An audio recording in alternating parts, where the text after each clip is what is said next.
Now, my friends, we have come to the ultimate point of these lectures. Now, what is bias theorem? Let us expand the conditional probability here. The probability of E given F. We are expanding it. And it is expanded as the ratio between the probability of the intersection of these two events and the probability of the conditioned event. Now, my friends, if you remember, the probability of event F can also be expanded as conditioning it on another event. So again, we are going to condition the probability of event F on E.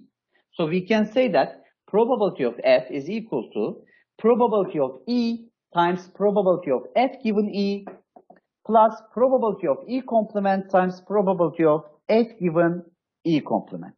This is the conditional probability expansion that we were familiar with. So we can calculate the probability of event F by conditioning it on the E and E complement. Now for E intersection F, what can we do is, again, we are going to use the probability of E times probability of F given E.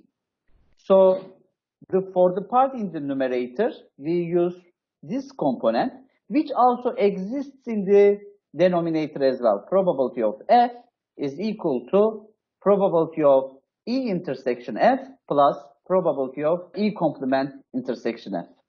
So this right-hand side is obtained by all the things that we have learned today, right?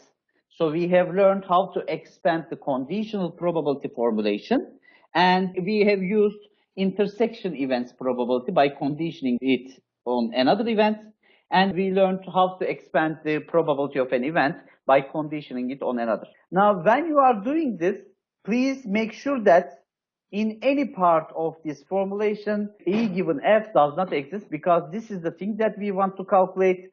If you write the same thing in the formulation that you use for calculation, you cannot calculate it, right? Because it is unknown.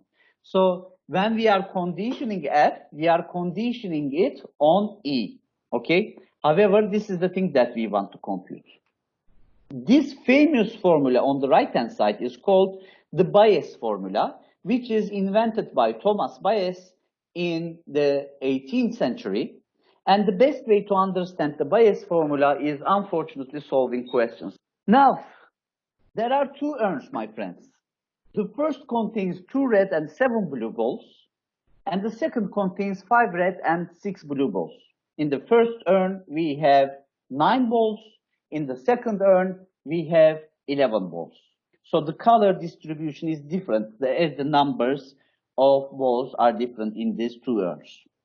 Now a student flips a fair coin and draws a ball from the first or the second urn, depending on whether the outcome was heads or tails. So if the outcome is a head, I choose a ball, random ball from the first urn. If the outcome is a tail, then I choose from the second urn. The question asks this: what is the conditional probability that the outcome of the toss was heads, given that a red ball was selected? Now, here's the interesting thing about this question, my friends. This is the weird thing that we have not observed in any of the questions so far. The question asks a conditional probability, but it says that I have observed the ultimate outcome in the end of this experiment. So I have observed that in the end of this experiment, I have selected a red ball. The question asks the probability of a prior event, which is the outcome of the toss to be heads. So it says, I have performed this experiment, and in the end of this experiment, I have chosen a red ball. Now I am asking the probability of a prior event. What is the probability that my coin toss was a head?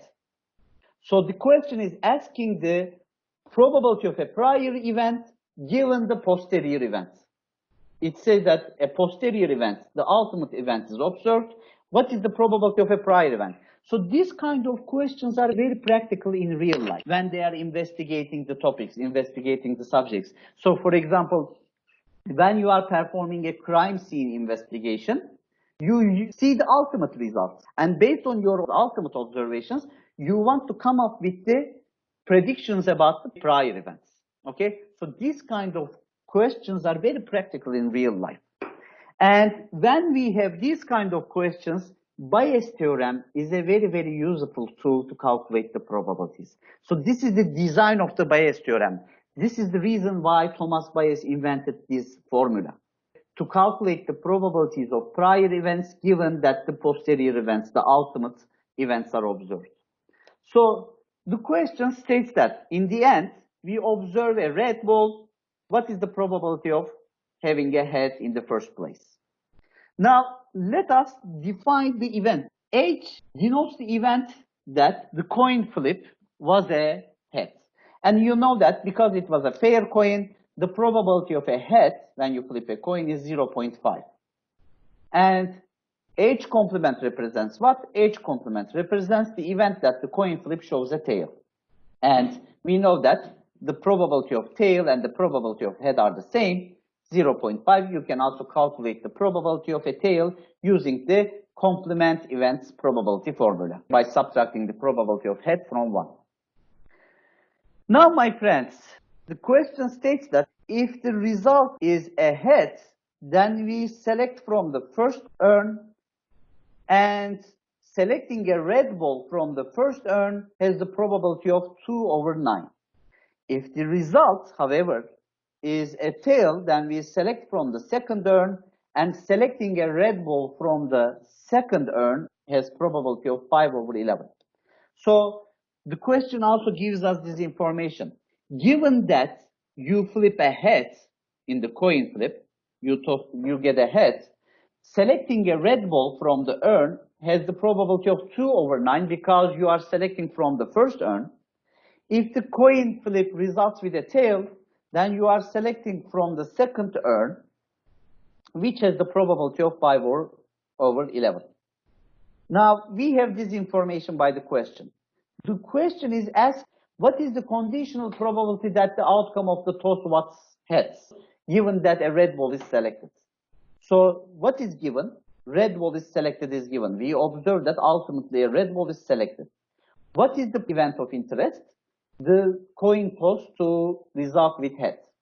So the question is asking the probability of a prior event to end up with head, given that the posterior result is a red ball. In the denominator, we will have the probability of selecting a red ball, and it is calculated as the probability of flipping a head times the probability of selecting a red ball from the first one, given that the flip is head.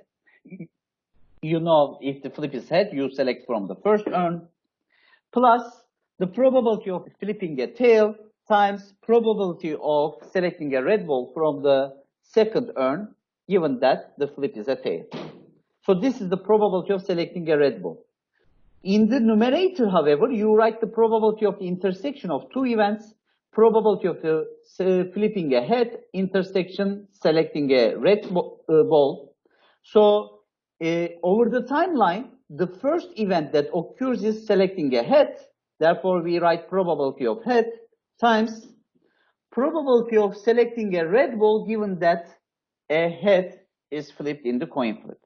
So this is the second event. Selecting the ball is the second event that occurs over the timeline. So you first write the probability of the first event, flipping a head. Then given that you flip a head, you calculate the probability of selecting a red ball. And all of these values in this formulation are already available here. So you know the probability of H and probability of H complement are 1/2. The probability of selecting a red ball, given that a head is flipped, is 2/9, which can be plugged in here. As you can see, this component and this component are the same. And the probability of selecting a red ball, given that a tail is flipped, is 5/11. We write it here. And the result is 22/67. Now, let's focus on the generalization of the Bayes formula. Now, in the previous Bayes formula, my friends, when we were calculating the probability of event F, we were conditioning it on the occurrence of E and non-occurrence of E. So we say that either E occurs or E does not occur. So there were two conditions, just like in the question. So you either get a head or you get a tail. There is not any other possibility here. There were two events which are splitting the sample space into two parts. However, there may be multiple events like this. So we can say that if we want to expand the probability of E given F according to the Bayes formula, sometimes we may not be able to have two events such as E and E complement. Instead, the sample space consists of a partitioning of a countable number of disjoint sets, E1, E2, E3, so on and so forth. So instead of dividing the sample space into two parts like E and E complement, I am dividing the sample space into a countable number of parts which are disjoint, which means they do not have any intersection. However, union of this E1, E2, E3, E4, so on and so forth, their union gives the sample space. So let me explain it like this. This is my sample space, capital S. Now, actually, I was splitting this set into two parts in the previous question. The first component is basically E, and the second component was E complement. Okay? And actually, F was an event like this. And in order to calculate E given F, we were calculating the probability of F by conditioning it on E and E complement.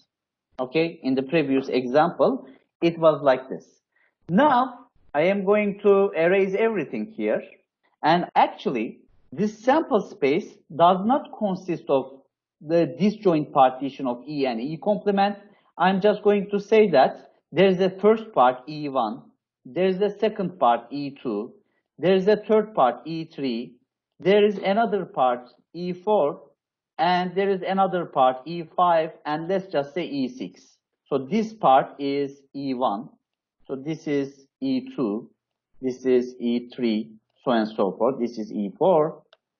I'm just giving you a countable and finite number of disjoint subsets. Actually, they might not be finite as well, but I do not have enough time to draw something like this.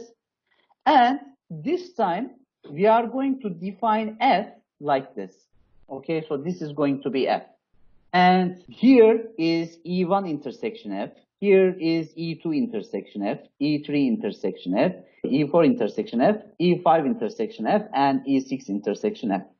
So we are going to partition the sample space not just two disjoint sets like E and E complement. Instead, we are going to partition it into a countable number of disjoint subsets like this. And if you do it like this, you can compute the probability of event F by conditioning it on each partition. So you can say that probability of event F is equal to the summation of the probability of EJ times probability of F given EJ. So you can condition the probability of event F on each disjoint partition of the sample space. So we are going to practice this in the next question, and this generalizes the Bayes formula like this. You can simply write probability of EI given F is equal to probability of the first event that occurs over the timeline, which is probability of EI, times probability of the second event F, given that the first event occurs, divided by the probability of event F, probability of the conditioning event. However, it is computed by, again, conditioning it on each disjoint partition E. Now, here's the final question, which uses the generalized Bayes theorem as a solution methodology. Let's read the question and try to understand it. Then I am going to explain how we can use the generalized formula of Bayes. There are 4 coins in a box. One is a fair coin. So what does that mean? If one of them is fair, if I choose this fair coin and flip it, then there's a 50-50 chance of getting a head and a tail. Another one is a two-headed coin, which means if I randomly choose this two-headed coin and flip it, then the probability of getting a head will be 1. And the last two of these coins are biased coins, which means the probability of getting a head when you flip these coins is larger than the probability of getting a tail, and it is assumed that the probability of getting ahead if you flip these bias coins is 0.75. We select one of the 4 coins randomly and flip it without looking at it, and it shows heads. So we randomly select one of the 4 coins without looking at it. We do not know if it's a two-sided coin or if it is a bias coin and if it is a fair coin. We do not know it. But we flip it and we look at the result only. And the result shows a head. Then what is the probability that the coin that we have chosen was a fair coin? Now, just like in the previous example, if your answer is 1/4 to that question, then your answer is wrong. Again, in order to solve such a question, we need to define the events. We need to write everything in the question in the set notation. So let's express the events in this question with set notation. H represents the event of observing a head after the coin flip. So H is the ultimate event, posterior event, which is going to happen later in the end of the procedure. H is the event of observing a head. And we define event C1. C1 is the event of selecting the fair coin. C2 is the event of selecting a two-headed coin in the selection process. And C3 is the event of selecting a head biased coin. So because the head probability is larger in these biased coins, we say that they are called head biased coins. And I mean, if we have only 4 coins in the box, and if the selected coin is either fair or a two-headed or a head biased coin, we only have these 3 disjoint events in the sample space, right? So their union constructs the sample space. They cover the whole sample space. So C1, C2, and C3 is a partition of the sample space into 3 disjoint subsets. We know that the probability of selecting a fair coin is 1/4 because there's only one fair coin. The probability of selecting a two-headed coin is again 1/4 because there's only a single two-headed coin. And the probability of selecting a head biased coin is 2/4, which is 0.5 because there are 2 biased coins according to the question. And if you select a fair coin, the probability of getting ahead is 0.5. If you select a two-headed coin, the posterior probability of getting ahead is 1. Given that you select a biased coin, the posterior probability of getting ahead is 0.75. So this information is the mathematical summary of the given information in the question. And what does the question ask? In the end of this procedure, we see that the result is a head. What is the probability that it was the fair coin? So the question is asking this probability. In the end of this procedure, we observe a head. The posterior event is observed to be a head. What is the probability that the prior event was a C1? What is the probability that priorly we have selected a fair coin?